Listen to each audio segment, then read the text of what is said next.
Coach, is this one of those weeks where you're looking for that final chance to get back-to-back ACC wins? What do you see from Boston College? Well, they're good. I think they're playing their best basketball of the year right now. Won 2 straight, beat Clemson at Clemson, which is something we haven't been able to do.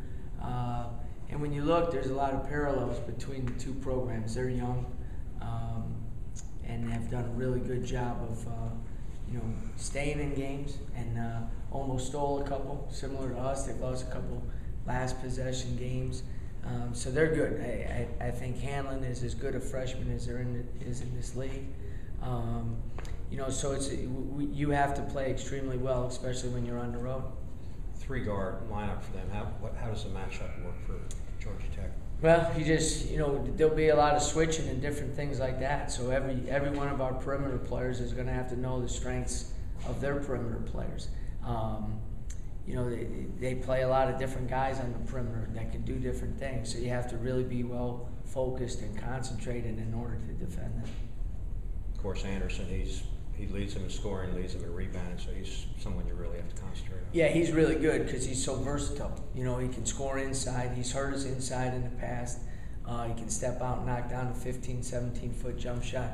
Plus, he's constantly moving. So it puts our big guys in a difficult situation because at times they have to guard off-ball screens, on-ball screens, or just with him spacing. And then, you always have the option of throwing it to him in the post. So our guys really have to do a good job of, communicating and talking and playing Georgia Tech defense. With a quick turnaround like this, you can't make that many adjustments. You need to really stick to what we do well.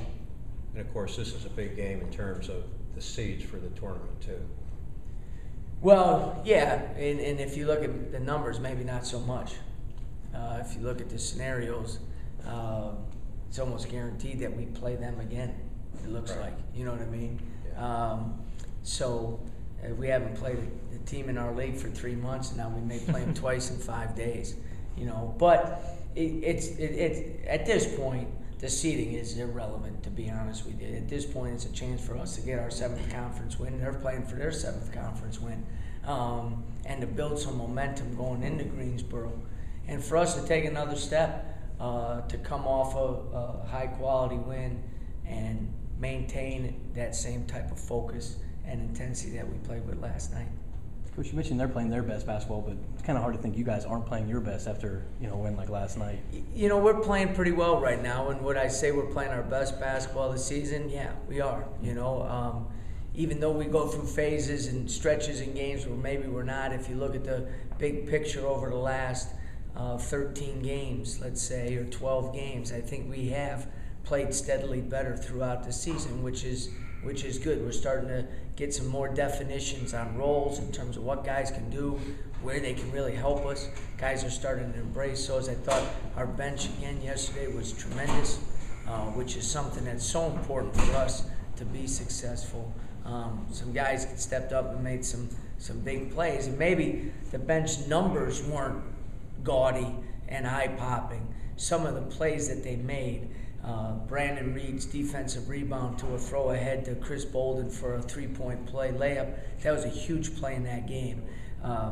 Solomon Poole's back tap on that one, you could argue that won us the game because that was a 5-point swing right there. They had 2 and we got 3. So those are the things that our guys are starting to understand and embrace, and you need those in order to be successful. Coach, when you rely so much on young players, BC as well, there's a fine line between playing with confidence to the point where it becomes cockiness. It's usually not a problem with a young team. But was last night a breakthrough in terms of playing with confidence and sticking to the plan and not being discouraged when things didn't look so well? I think you need to take a look at the next week to see if it was. Because if we go back and not respond, then it was just a step instead of a breakthrough. You know what I mean? And I think that's how you have to evaluate it. How do you respond to that? And if you respond well to it, then you can put that behind you in terms of, okay, we're moving forward. If you don't respond to it, again, you're back to the same, we've made some progress, but we haven't been able to learn from that and continue. You know, so again, I always say it's tricky to, if you just look at one instance. I think you need to look at the panoramic view in terms of figuring out if you're making the steps you want, or how fast are you able to say, okay, we've crossed that barrier, you know, and hopefully we will be. When you talk about players fitting into roles and everybody learning roles, how much of that is you calling plays for people or putting certain personnel groups on the court? How much of it are these guys figuring out chemistry with one another when they're on the court at the same time? A little bit of both, you know, a little bit of both. You know, I think our guys realize where they can really help us. And players are players. They always want to do more, you know, and that's fine. And I want that. I want guys who want to expand their games and get better and do more. At the same time, come game time, we have to realize what we need for the team to be successful. I think that's where we're getting better. You know, the desires to do more and to get better and to make more plays and different things like that, offensively, defensively, has to remain. That's a key in improving. But in terms of success during those 40-minute games, we got to make sure that we do what we need to do to help the team, and that's the main thought. You know, our term is, you know, what's best for the team. That's the answer to every question. All right. If you ask a question, the answer is, well, what's best for the team? And so our guys are really starting to get that. Do you have an example or two of players who've had to give the most for the team and subtract from maybe their preferred skill set, maybe whether it's shoot less, pass less? And we've talked about Daniel Miller, for example, as a great passer inside, but you need him to be more aggressive offensively. I think that's a great example. I think there was a couple, you know, we opened up that game setting up specific actions to get Robert an open jump shot and Daniel an open jump shot, because going into that game, we told those guys they have to be ready and willing to knock down 15-foot jump shots. Now, we started out the game, they both made it. There was a couple possessions later in the half where Daniel, I thought, passed up a couple shots that we need him to take. And those weren't post moves. Those were 12 to 15-foot jump shots, which he's good at. In the second half, he took those. And I think that progress and that understanding. Now, he needed a little cajoling at halftime again. You know what I mean? But his aggressiveness over the last couple of weeks has been really, really good, and we need him to continue that over these next few weeks. You continue to improve on being aggressive, taking the ball to the hoop, it seems like the last 2 or 3 games. Yeah, I'd like to get to the foul line a little more on some of that. But we are, you know, our guards are starting to develop, you know, what we call the guard skills. And those are all the different shots that you have to take off the drive, because you can't always shoot a pull-up and you can't always get to the rim. We don't necessarily teach that layup, that Chris shot. But again, it goes back to, you know, how we want to play. We want to give our guys freedom to have, you know, to make plays, and he did on that particular play. But we need to continue to attack the basket, not only from the guard spot, obviously from the bigs as well. When a player like Chris gets going, like he did in the second half, is that someone you start to look for?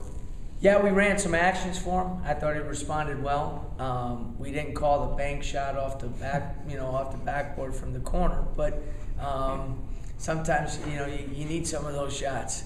And but you know, you hit the big three on a great throw ahead, you know, in transition, and you know, some of the ball screen stuff that he's getting really good at reading is helping us offensively. Was going to Marcus in the last play a no-brainer for you, or? We felt comfortable with that. Yeah. You know what I mean? He had only had 2 points at the time, so you know, you might want to question that. Right. But he had 6 assists, and he just made, you know, probably the best offensive read of the season by anybody on the pass that he threw to Daniel for the layup. You know, it was a great read. We had 3 options on that.